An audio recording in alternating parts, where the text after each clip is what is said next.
നീ എന്നെ കാണാൻ വേണ്ടി തന്നെ വന്നതാ. നിനക്കെല്ലാം ഓർമ്മയുണ്ട്. ഇനി എന്റെ മുന്നിൽ നിന്ന് കള്ളം പറഞ്ഞ് രക്ഷപ്പെടാൻ പറ്റില്ല. എനിക്ക് വേണം നിന്നെ. എന്നെ മറന്ന് നിനക്ക് ജീവിക്കാൻ പറ്റുമോ?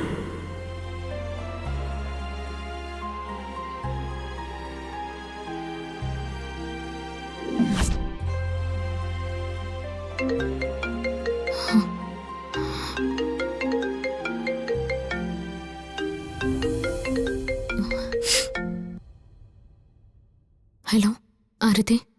അർച്ചന മനഃപൂർവ്വം സച്ചി ഉപദ്രവിക്കുവാണോ? ആരതി എന്തായി പറയുന്നേ? ദൈവത്തെ ഓർത്ത് അങ്ങനെ ഒന്നും ചിന്തിക്കുക പോലും ചെയ്യല്ലേ. ഇത്രയും കാലം അർച്ചനയ്ക്ക് വേണ്ടി മാത്രം കാത്തിരുന്ന് അർച്ചനയെ ജീവന് തുല്യം സ്നേഹിച്ച സച്ചിയോട് ഇങ്ങനെ ചെയ്യാൻ അർച്ചനയ്ക്ക് എങ്ങനെ തോന്നി? സച്ചേട്ടനോട് ഞാൻ എന്ത് ചെയ്തെന്ന് ആരതി പറയുന്നേ? പിന്നെ നടു റോഡിൽ വെച്ച് അർച്ചന അടുത്ത് നിൽക്കുമ്പോ രാജീവ് സച്ചിയെ ഉപദ്രവിക്കാൻ ശ്രമിച്ചത് എന്ത് കാര്യത്തിനായിരുന്നു? സച്ചി അർച്ചനയെ ഇത്രത്തോളം സ്നേഹിച്ചതിനും വിശ്വസിച്ചതിനുള്ള സമ്മാനമാണോ രാജീവിനെ കൊണ്ട് അർച്ചന നടു റോഡിൽ വെച്ച് കൊടുപ്പിച്ചത്? അയ്യോ, അങ്ങനെയൊന്നും പറയല്ലേ. പിന്നെ എങ്ങനെ പറയണം? അർച്ചനയുടെ സമ്മതമില്ലാതെ രാജീവ് സച്ചിക്ക് നേരെ കൈ ഉയർത്തുമെന്ന് ഞാൻ വിശ്വസിക്കുന്നില്ല.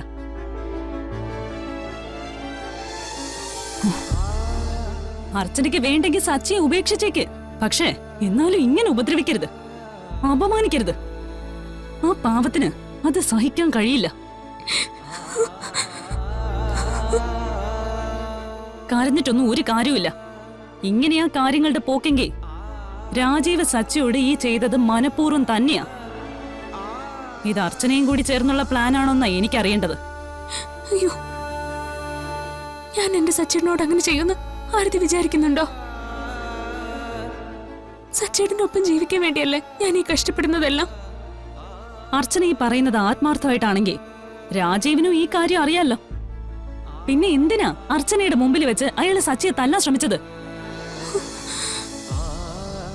അപ്പൊ രാജീവിന്റെ ലക്ഷ്യം ഇതല്ല. അർച്ചനയോട് പറഞ്ഞതിനപ്പുറം രാജീവിന്റെ മനസ്സിൽ എന്തോ ഗൂഢലക്ഷ്യം ഉണ്ടെന്ന കാര്യം ഉറപ്പാ. അത് രാജീവ് മനഃപൂർവ്വം ചെയ്തതല്ല.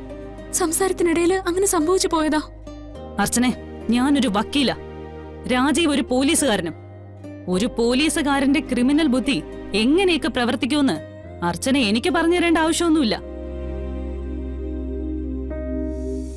എന്റെ ഊഹം ശരിയാണെങ്കിൽ രാജീവ് സച്ചിയെ വെറുതെ വിടാൻ പോകുന്നില്ല.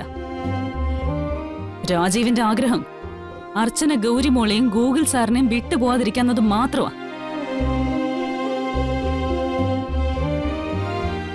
ഏതെങ്കിലും കള്ളക്കേസിൽ കുടുക്കി സച്ചിയെ ഉപദ്രവിക്കാനോ ജയിലിൽ അടയ്ക്കാനോ ഉള്ള എല്ലാ സാധ്യതകളും ഞാൻ കാണുന്നുണ്ട്.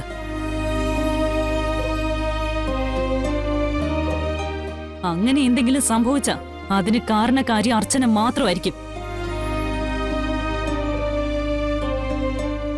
എന്താ അർച്ചനയ്ക്ക് ഒന്നും പറയാനില്ലേ? എനിക്കൊന്നും അറിയില്ല ഹരതി.